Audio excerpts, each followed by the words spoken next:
Welcome to the third ICCG webinar series. This webinar today will be on the solutions for water efficiency, water productivity and water saving in arid countries. And it will be given by Pasquale Steduto from Food and Agriculture Organization based in Cairo. So I briefly present Dr. Steduto. Dr. Steduto holds a Master of Science in Water Science and a PhD in Soil Plant Water Relationships from University of California, Davis. And he has been working for more than 20 years on agricultural water efficiency and water productivity with a focus on crop water requirements, their yield response to water and associate modeling development under the water scarcity conditions. And he's author of over 100 publications in scientific journals and books. And he joined FAO in 2003 as a Chief of the Water Resources Development and Management Service. He has been the UN Water Chair for the years 2007-2009 and has served as a member of the Global Agenda Council for Water Security in the Global Economic Forum. From 2010, Dr. Steduto served as Deputy Director of the Land and Water Division and in 2013 as Officer in charge of the Liaison Office with the United Nations in Geneva. So more recently, he became FAO Deputy Regional Representative for the Near East and North Africa and FAO Representative in Egypt, directing a large regional program on water scarcity. So welcome very much. Welcome to our speaker today. And so now we start with the presentation. And after the presentation, the session for this discussion session will be open. So you are all very welcome to send your questions through the GoToWebinar system. And we will select them and send to our speaker today. So welcome to everybody, and please, Dr. Steduto, you have the floor, so you can start your presentation. Thank you. Thank you very much, and I would like to thank also the International Center for Climate Governance for inviting me for this webinar. I will focus essentially on this efficiency, productivity, and saving of water, because these are very important keywords when we talk of in a region that are very arid, like the one of the Middle East, Near East, North Africa, and Gulf country. Let me start by first introducing, let's say, a little bit of the context of the region where we stand. We need to understand that the Middle East and North Africa region is among the most scarce, water scarce region in the world. Here in this graph, you can look at what are the actual renewable water resources per person per year, and you can see that from all over the various regions of the world, from Australia to Latin America, North America, Europe, Sub-Saharan Africa, East Asia and Pacific, and Western Europe and South Asia, the last bar, the shortest one, is the one of the Middle East and North Africa. Just to give you the perception how arid is this region. Of course, of this amount, the various users have made most out of it. Basically, when we look at the percentage of total renewable water resources that have been withdrawn, that has been used by this region, you can see that Middle East is the first in this case. So it reverses completely the picture of what we have seen previously. And this is normal because there is very little water and they use most of it. And the major use of this water is, of course, in agriculture. Basically, more than 85% of these water resources withdrawn is for irrigation. Also, in order to better manage this little water available, especially from the surface perspective, the region has developed the majority of the infrastructure for storage. And you can see also in this case, again, the same region, we have seen so far, where the Middle East and North Africa, in percentage, has stored more than 85% of the water resources, which not by chance coincide with all the water that then, after being stored, is used for irrigation. But we don't have only the surface water, but also a very important resource in the region, that is the groundwater.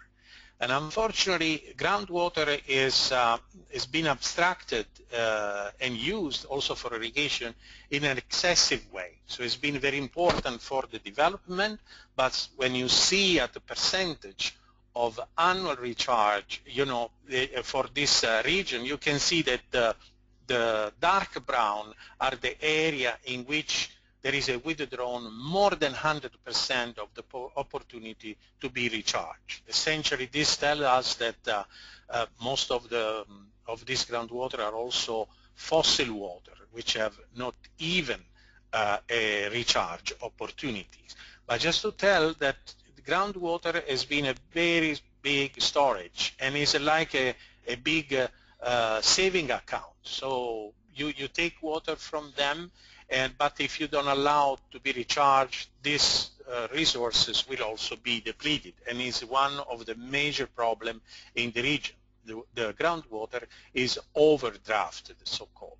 But in addition to the quantity, we have also the problem of water quality. There is a large degradation of these water resources, both at surface level but also in the groundwater. So the challenges under this context of water limitation are several. And we know that population growth is a major driver.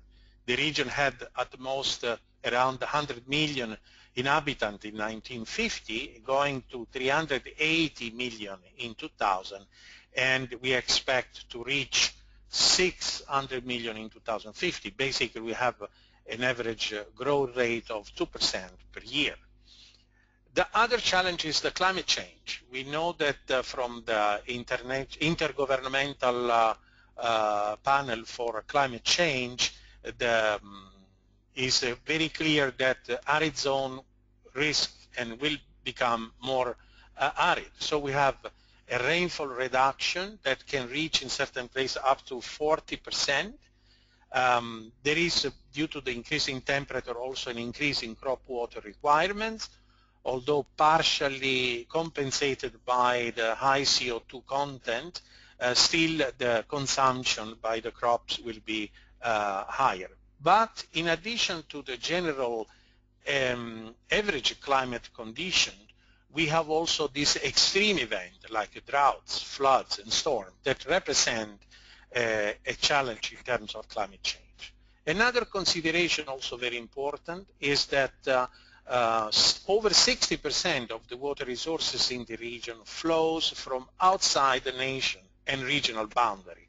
Essentially, is a region exposed very strongly to transboundary water conditions. It's enough just to mention the Nile that cross 11 countries, the case of Tigris-Euphrates with the involvement of Iraq, Syria, partial Iran to share these resources that born in Turkey, the Jordan River, and so on. So we have a situation also of transboundary that represent a challenge as the water gets more and more demanded. And overall, there is a problem of a challenge of food security together with water. If you recall, in 2008, there has been a food crisis with a increase in food price and increase in volatility of this food price that has exposed the country of the region, being a larger importer, exposed to food insecurity risks. And so the policy has been to produce more inside, but this is a very challenging one because you don't have the water. The water is fundamental for the production of food. So overall, is this a sustainable development that represents an important challenge? How in the future this region will maintain a sustainability, notwithstanding this population growth, this impact of climate change, and the negotiation that is going on with the other countries that share the water. One important aspect is, among those challenges is in fact this high and increasing dependency on import. This must be clear that this region can never be self-sufficient in food production, is in need of importing food, and therefore there is this vulnerability, and that is why the dilemma to produce more inside, although you don't have the natural resource, the most important natural resources, which is water. So a key message that could be already indicated is that the Near East and North Africa, already one of the most water scarce regions in the world, may be facing over the coming years the most severe intensification of water scarcity in history.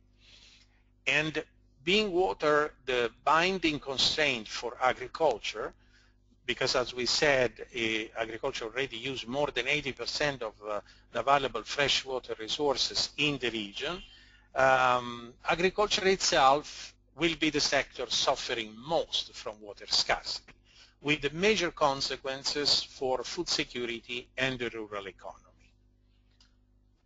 Now, what type of response do we really have under these conditions of water scarcity and increasing challenges for this MENA region?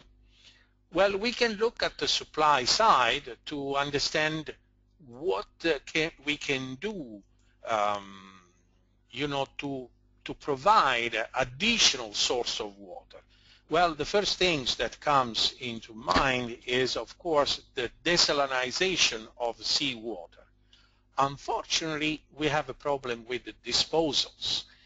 I put here also energy as because it's still a very expensive process of the desalinization, but even more critical is the problem of the disposal of the so-called brines. Essentially, when you take, let's say, 1 cubic meter of water and you desalinize from the sea, 1/3 become fresh water, but 2/3 is a disposal, is where the salts coming from the first 1/3 ends into.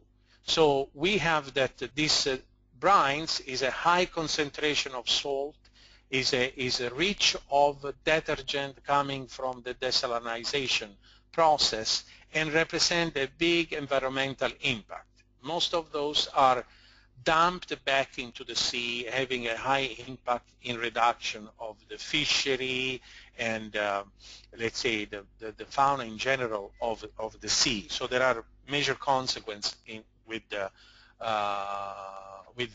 disposals. Of course, we want also recycle or reuse all the wastewater that comes from cities, from industrial use, any other use where there are waste water. We, of course, would like to recycle and reuse. We treat them, and we can have a high level of quality. But the point is that being 85% already used by water, that 10–15% used by urban sector and industry is all is left. So you cannot recover more than that. Nevertheless, this is a help, but we don't expect more than 10–15% of the water that is used. From the demand side, we have a much more perspective, not, of course, without problem. One important aspect to consider is the reduction of food losses and waste. In the region, there is still a large percentage of food losses and waste that can go and vary between 20% and 40%. It depends which type of food we are considering. And by investing in saving that food through the value chain, the cold chain, the storage, the distribution, of course there is a big reduction also in the water that has been consumed to produce that food. An important but this in this case of long-term type of response, because imply also change in the culture, is the use of less water demanded diets, which have let's say the prerogative to have a much healthier situation, so from the nutritional perspective, and also consume less water. Just to give the example of meat-based diets are very expensive in terms of water and not necessarily nutritious if it is an excessive use. So with that shift, we can have also an important reduction of consumption of this food that are very intensive in water use. But as I mentioned, it requires a long-term change. But there is work with awareness building, education. You can help a lot to reduce the consumption. Of course, the major point for the time being, in conjunction with the action to the supply side and in the demand side, is the fact that being agriculture, the major user, is there where we would like to see an increase in performance in the agriculture water management. And there is why, I was going to focus now on this increased efficiency, productivity, a saving of water in agriculture. But interestingly, there has been quite a lot of confusion in this domain, because several projects that have been, let's say, implemented to increase the efficiency or the productivity of the water use not necessarily have, let's say, achieved the expected saving. And we will see what are the reasons for that. So let's briefly then recall a little bit of definition of the water efficiency. In general terms, we refer to the reduction in water use while maintaining the benefit that water provides. We can think, for instance, a distribution system of canals or pipes that brings water from the source to the field where a crop is being cultivated. So this efficiency, generally called conveyance efficiency, is nothing else than the ratio: water delivered to the field and water diverted from the source. Once the water is arrived on the field, we can also talk about application efficiency, which is nothing else than the ratio between the water that is really retained in the crop root zone and the water delivered to that field. The overall irrigation scheme efficiency is the product of these two. But essentially, what we see with this efficiency, one that is adimensional, has no units, because both numerator and denominator are of the same unit, so is adimensional, has a theoretical limits between 0, totally inefficient, to 1, perfectly efficient, and to be noticed that deals with the liquid phase of water. So water is still in the liquid phase into the system. When we talk about productivity, we generally refer to a ratio of the net benefit that come from crop or any other sector, let's say, of agriculture, like forestry, fishery, livestock, etc., to the amount of water consumed to produce those benefits. So you have seen that by moving from efficiency to productivity, we have changed the term. Now we are talking about the water not just used, but is consumed.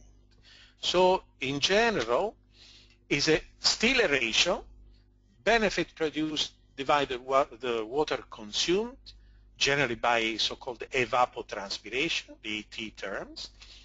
And the benefits could be intended in several forms.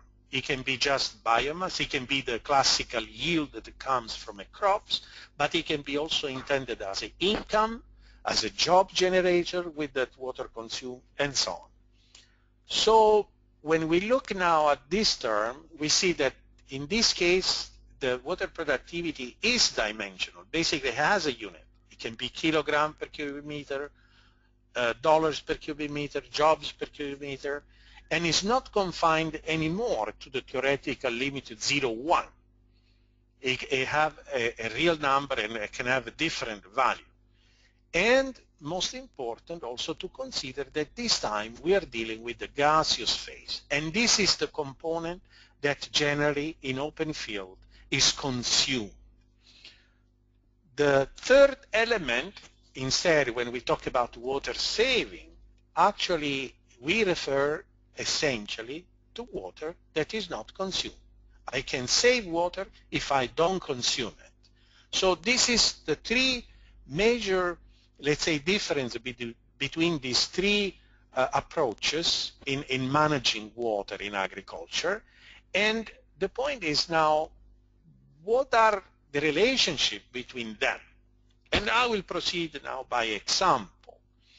Just to give you a first example, in a less efficient water use case, you can have, let's say, 1 hectare of land that is supplied with 10,000 cubic meter, and we assume that efficiency is 50%, which is generally the case also in agriculture, so that you have that 5,000 are lost in deep percolation, 5,000 are consumed by evapotranspiration, and you may have a production of 100 tons per hectare. So this is one case. If we compare with a more efficient water use, and pay attention that I'm using the term water use, so it can be consumed and not consumed. In this case, let's assume that you have 100% efficiency. So you can use the whole 10,000 in 2 fields. Now you have 2 hectares, because each hectare will consume 5,000 by evapotranspiration. So at the end, what you see when you compare these two is that the total water use is the same. I mean, in both cases, you use 10,000 cubic meter. But the total water consumed in the more efficient case is double as compared to the first. But of course also the yield, because the production in general, because I have 2 hectares now under cultivation. So what is the benefits that I can really see from this more efficient situation? Oops, pardon. I can have more production, I can have less pollution because there is less water coming into the groundwater, but is there a real saving of water? No. This is the problem. In several cases, when projects have been inducing a higher efficiency in water use in irrigation, the end result was that the farmer was continuing to use the water that apparently was saved because of a higher efficiency and using and expanding the cultivated land, which brought to a higher consumption. So basically the opposite of the initial intention, being more efficient because so we can save more water. Let's give you another example, a less water productive crop. So now we touch the productivity. Also in this case, we can take the same example of the first case in which you have 5,000 cubic meter and is 100%, let's say, efficient, so you consume the 5,000, and the productivity is 20 kilograms per cubic meter, and you produce the usual 100 ton. If you use a different crop, same species, but in a more productive way, so an improved variety, you have always your 5,000 coming in the field, high efficiency, you consume the 5,000 again, but the productivity of that crop is now 24 kilograms per cubic meter. So at the end, you produce 120 tons per hectare instead of 100. So when you compare the two cases, you have that the total water used is the same, the total water consumed is the same, but the yield is higher. So the benefit in this case, I increase my yield per unit land. Did I save water in this case? No, I consumed the same water of before, but I had a benefit anyway of higher yield. Let me give a third example in which in this case we withdraw the water from a river. So in the less efficient case, you may withdraw, let's say, 80 units. You have an efficiency at farm level of 70%. You consume by transpiration 56 units. There are 20 going back to the river. But of course, this is more polluted and is indicated by the more brownish color of the water in that river.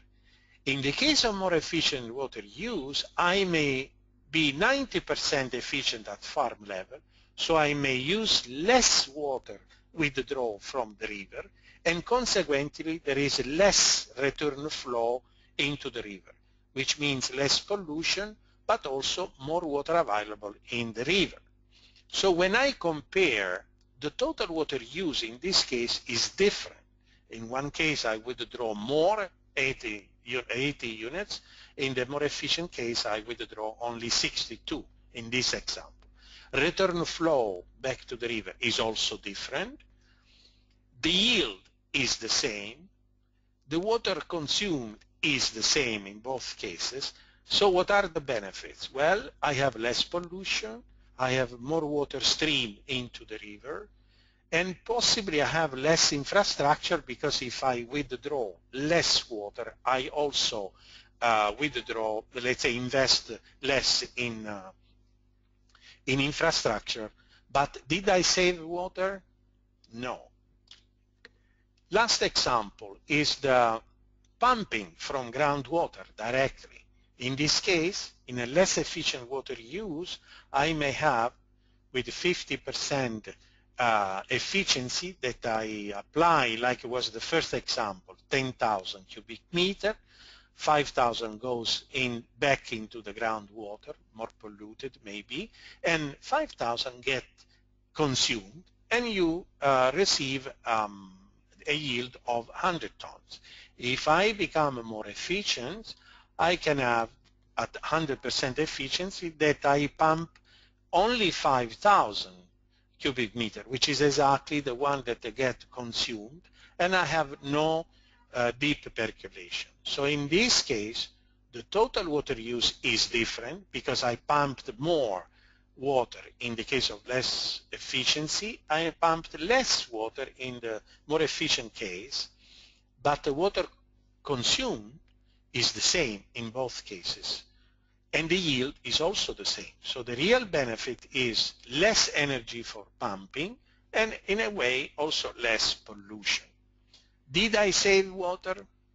No, again and again. So the key message that I can already indicate are this one. Strictly speaking, water saving does not come from higher irrigation efficiency or higher water productivity, but from a reduced water consumption. Improved irrigation efficiency and water productivity are anyway beneficial to farmers, but not necessarily to water managers concerned with water saving.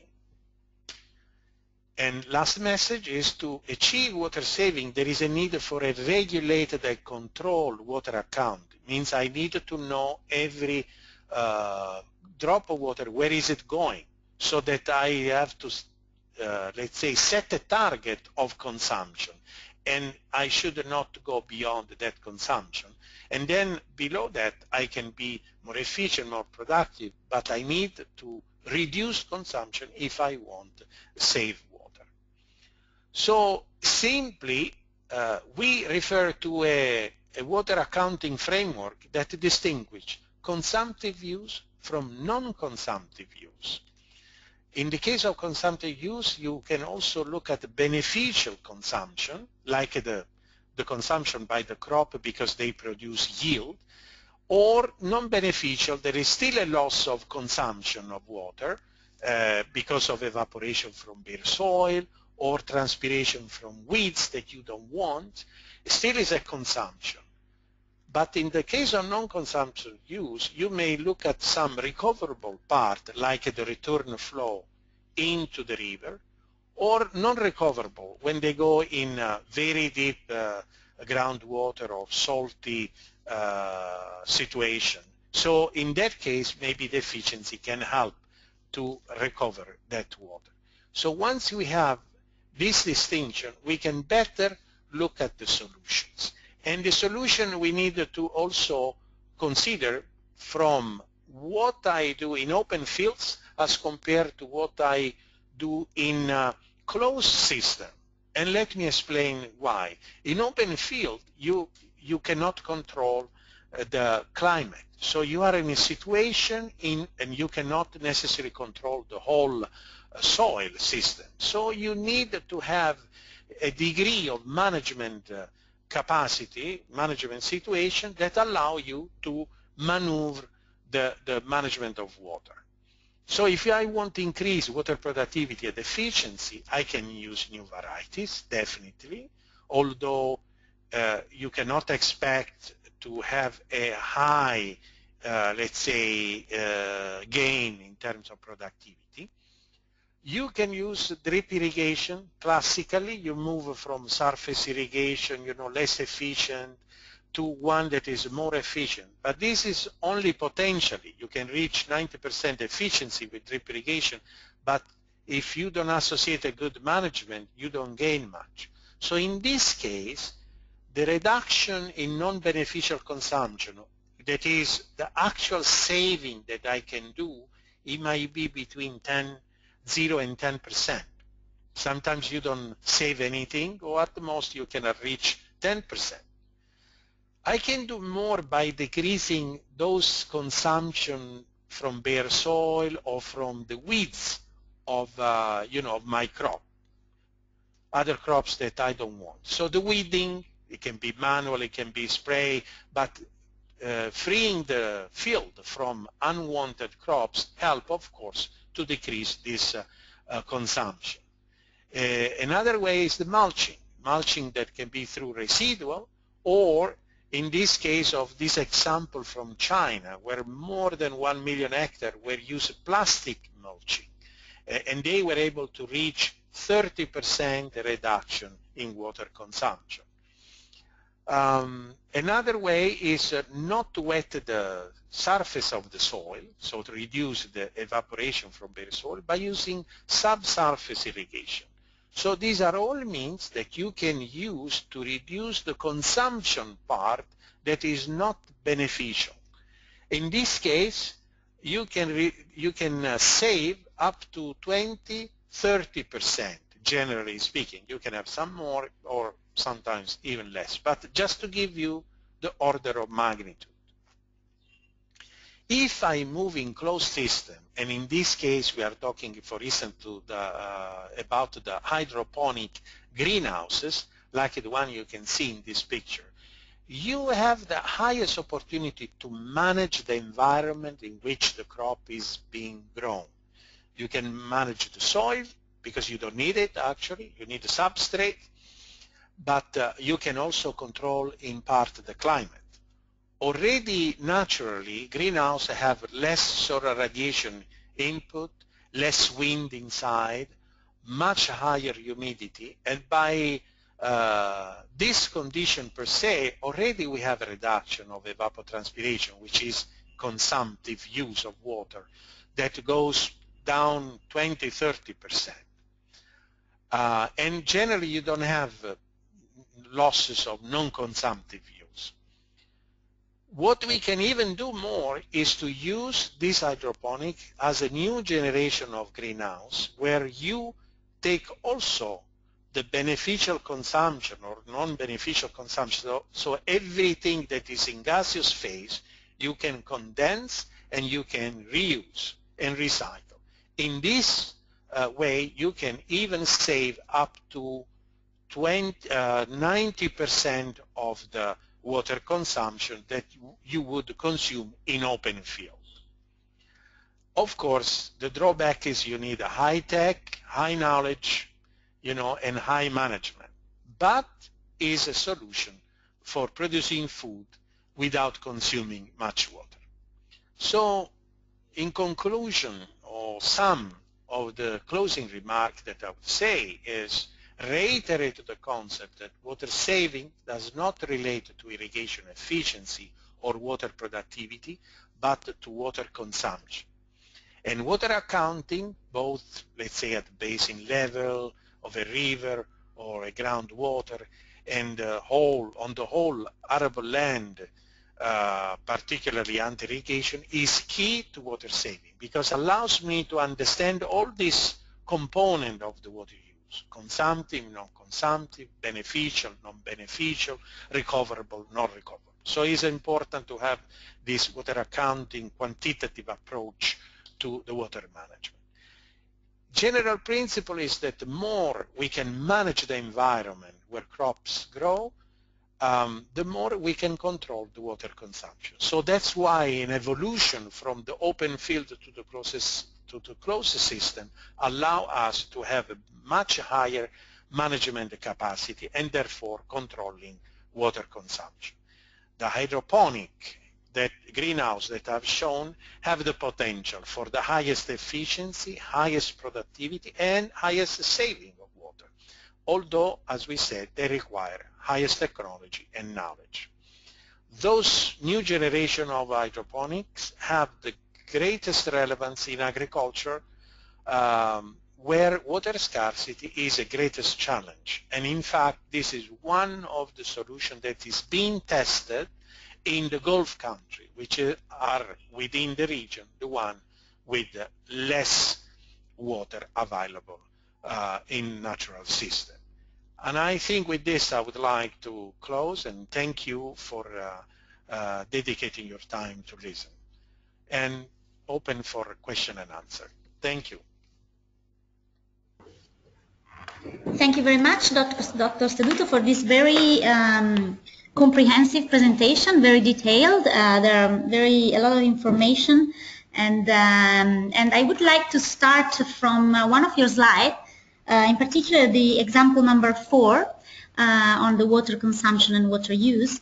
I'm wondering how do you think that the farmers could be convinced to use less water when they have the right to use a certain quantity of water, but thanks to water efficiency they save, for instance in this example number 4, 50% out of it. So how would you think that farmers could be convinced of using less water thanks to this water efficiency improvements? In fact, this is a good question because this is the whole issue that has been observed. Water that is allocated to agriculture never leaves agriculture. So they can be efficient, but they reutilize everything. That's why we never get to the saving part. Now, this is in order to arrive to a reconciliation from what is at the society level the needs of saving water with the needs and the motivation, let's say, the drivers for the farmer that are completely different. I mean, the farmer doesn't save water per se. The farmer goal remains the one of increasing his income. So in order to reconcile these two, most of the time diverging needs, there is a framework of regulating what is allocated to the farm, what is allocated to the agriculture. And there is a very important key in order to, going back to that concept of the water accounting. If there is already an existing situation in which the water is already allocated, one has to pay attention, of course, not to allocate further area under irrigation. So there are different measures that can be, let's say, compulsory, not to expand the cultivated land, or there can be an incentives to promote efficiency or, in this case, as I said, saving of water, but has to be translated into an equivalent income for the farmer. Otherwise, he will be driven always from where his income comes most from. So there should be definitely a sort of regulatory framework that should account for the income of the farmers. And an incentive framework can be put in place, a mechanism of regulating and controlling the water consumption should be put in place, and through this dialogue one could find a sort of optimal solution that benefits the farmer within, let's say, the boundary condition set by the society. We have a few questions arriving from the public, from our participants. So one of those is, could deficit irrigation be an example through which water can be saved? A risk would be that the crop water requirements are not met. The irrigation per se is a consumptive management tool. So if it is not regulated, irrigation per se is an important factor of production, especially in this region. But the fundamental relationship is that if you want to produce food, you are obliged to consume water through transpiration, because it's through that process that you have in exchange the carbon dioxide assimilation through the process of photosynthesis. So these two, consumption through transpiration and assimilation through photosynthesis, are strictly linked. You cannot decouple easily these two. You can do like in the desert plant, let's say, where there are adapted plants that have developed mechanisms of survival, but not of production. So they are different evolution. And if we use irrigation because we want to increase the yield, we are obliged to consume consequently more water. So is the efficiency, the performance, everything we can use in an optimal way, but without ever forget that if we irrigate, we are consuming water. And I didn't get the second part of the demand, sorry, about the crop water requirement. Yes, basically the question is, the second part is saying a risk would be that the crop water requirements are not met. Yes, this is, you can use, in fact, in other form, a sort of deficit irrigation, so-called, or supplementary irrigation in some rain-fed condition, in which you don't meet the full demand of the crops. But this has two, let's say, drawbacks. One, of course, if you give less water, you will have less production. You increase the productivity of water, that's for sure. But this doesn't mean that you are having the same yield as you would have in a normal irrigation condition, because you still are not meeting the crop water requirement. But the second one that I think is even more important is the fact that like you mentioned before, generally the farmer tends to use the water that has been allocated to him. So he will maximize always the use of water. So no matter what is the situation, maybe there is less water but enough land, he will utilize anyway the whole water in the most productive way, for sure. So he finds an optimal solution. But the point is, at the end, or the question remains the same. Did we save water in that system? If the answer is no, through the water accounting, analysis, assessment, at the end, no matter which system we use, how efficient we are, whatever mechanism we adopt, if there is consumption of water, you are not saving. Thank you. So we have another question on the life cycle analysis. The question is how life cycle analysis can be used to understand water footprint or food products and to encourage production and consumption of low water food products. Yeah, this is also an important aspect, and this is part of the when in one of the slides I indicated that on the demand side there are opportunity by changing the diet in addition to reducing losses and waste. In a way, this life cycle analysis can help. Is a sort of water accounting that tells for every product what is the water consumed, and one can also, depending on the choice that we do in our everyday life, be aware of what are the products that consume less or consume more water. So it helps the life cycle analysis definitely as a form of water accounting. But the most consumptive process of water remains the food, the production of food. So agriculture remains always where eventually the life cycle analysis should be applied.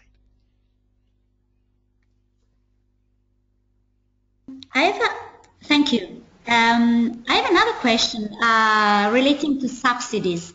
So do you think that subsidies is a correct tool to improve irrigation efficiency, to promote irrigation efficiency, and so to stimulate water saving? This issue of the subsidies unfortunately has a long history of negative results. Generally has not been used wisely and generally has induced distortion in the use of resources, or at least factor of production, from fertilizer to water and other seeds, variety, and so on. We prefer to use incentive framework rather than subsidies. I mean, there should be a much more advanced type of economical analysis and social, economical, and then benefit in general of income in order to really see where to intervene, because the incentives remain a good leverage, you know, to deviate, or let's say to generate a different boundary condition around the farmer, and being the farmer a good optimizer and having that his objective function remains his own income, his own benefit, one can utilize, but has to be done one need to be very cautious, because unfortunately we have accumulated quite long history of subsidies that has distorted the system to the extent that basically what were the benefit anticipated have been instead completely a disaster. So it needs to be, let's say, changed in a much better way of looking at the whole framework and possibly identify where incentive can be put in place. But yes, we have this heritage of subsidies that doesn't work. But if we innovate the approach and we look much more carefully with a very good analytical, let's say, approach, we might still use a sort of, let's say, incentives that can promote the use of certain, let's say, practice, certain system that would overall increase the performance of the agricultural system. Thank you. We have another question from the participants. So concerning greenhouse systems. So do you think that these greenhouse systems have advantages with respect to open fields production in terms of water saving?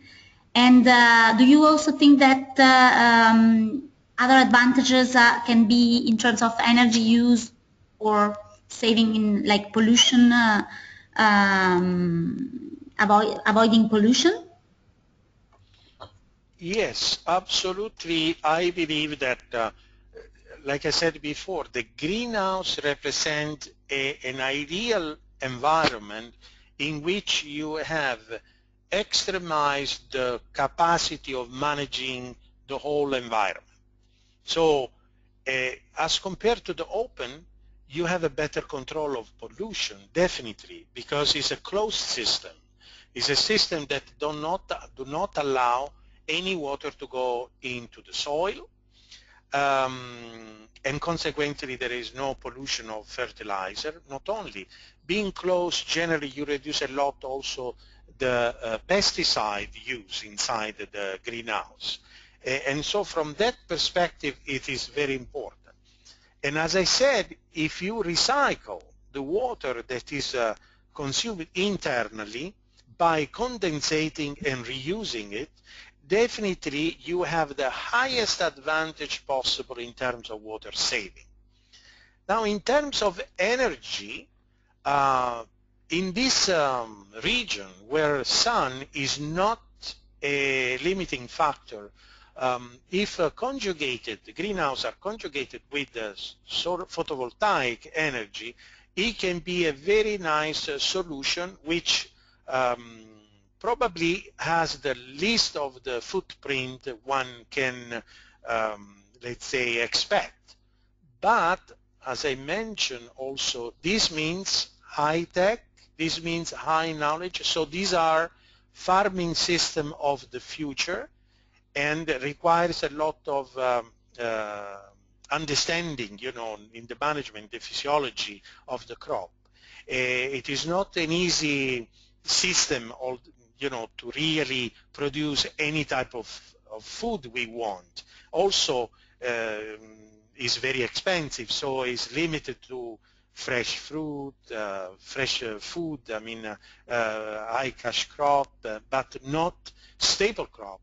You generally don't do wheat into the greenhouse. You don't do trees in the greenhouse. But definitely you can cover a large quota of nutritious food that can be produced inside the greenhouse. So complementing the open field, it has still an unexploited opportunity that can lead really to a large saving in water and reduction in pollution, as well as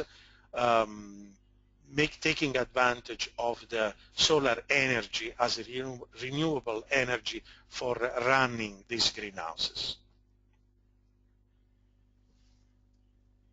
Okay, thank you. I have a last question.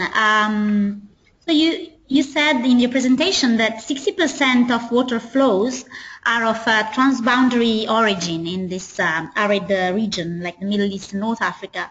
So, and you also said that the Nile River touches 9 countries. So I was wondering what, so I guess there will be a very strict regulation for withdrawal, for water withdrawal among these countries. And I don't know if you have any example of also how water efficiency is managed in the Nile River. Maybe just to give one example of these transboundary issues and water efficiency in the Nile.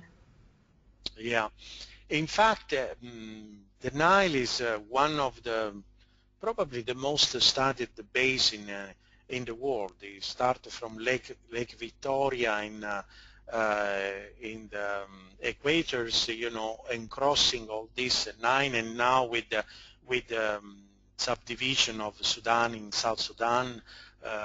So there are 10 now country crossing, and you move from an upstream condition of rain-fed agriculture up to touching Eritrea, Sudan, and then Egypt, which are, especially Egypt, is completely dry. The rainfall is completely, I would say, negligible as a source of water. So they completely rely on the water of the river.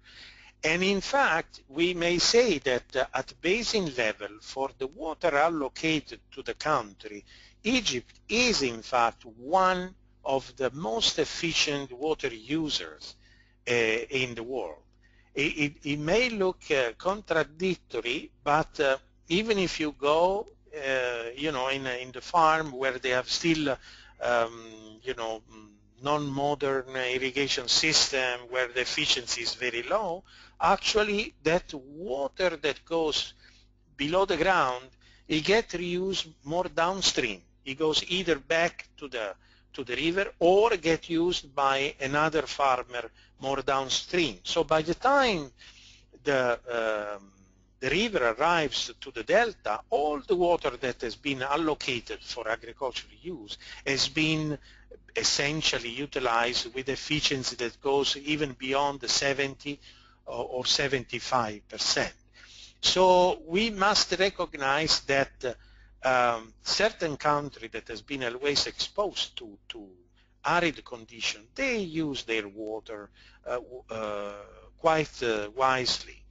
Now, of course, this allocation between shared water, between the country of the shared water is another aspect, but let's say this has to do with the negotiation, political level, needs for development, and so there is a continuous dialogue that also tries to reach a certain acceptable solution. However, each country knows that they have to utilize their water very, very efficient, very, very productive. But the point, it will not be probably just the efficiency and the productivity, the problem of the future. As I mentioned, is the saving, the increase in demographic growth, the impact of climate change, the development in general in this region will require more and more water. So you might be 100% efficient, but still you may risk to hit the limit of sustainability. And it is here where we, let's say, play the major, let's say, game of how to best manage, how to project our future in order to be sustainable vis-a-vis the available water resources. Thank you for the comprehensive answer. Now I think the time is running out, so I would really like to thank you very much for this presentation, and I take the chance to give two announcements. The first is that the slides can be found on the ICCG website under the webinar page.